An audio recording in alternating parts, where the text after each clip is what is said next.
মানে রোদ উঠলে ঝিমা থাকা তখন বোঝা যাবে গোড়া পোষা আছে। এই যে রোদ উঠলে কিন্তু এটা মারা যাবে একবারে।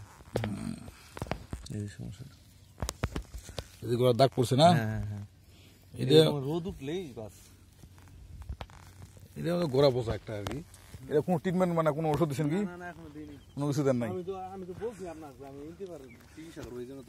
আচ্ছা সমস্যা নাই।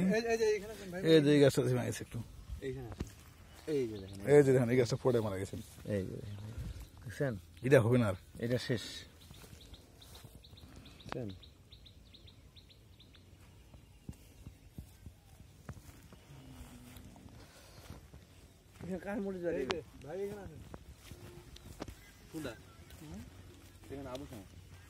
এই দেখেন এইটা মারা গেছে, মোটামুটি ভালোই পোষা লাগছে।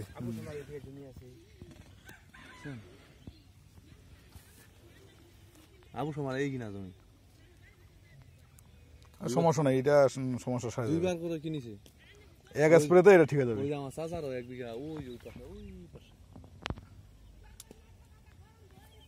আর এই বেগুনটা দেখেন আপনি, বেগুন কতটুকু লাগাইছেন?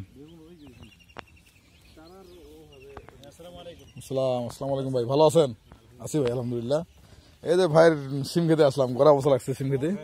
আমার তো এই অবস্থায়, এই যে বৃষ্টি হচ্ছে না, এই জন্য একটু মানে ছত্রাকের আক্রমণে গোড়া বসা লাগছে।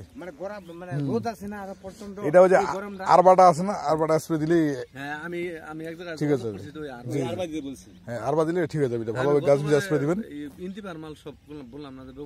এখন ডাবুদার এখানে সব ইন্তিপার মাল পাবেন। এখন আমার কথা, প্রত্যেকটা মালই যেন এই কাকারের জায়গা থাকে।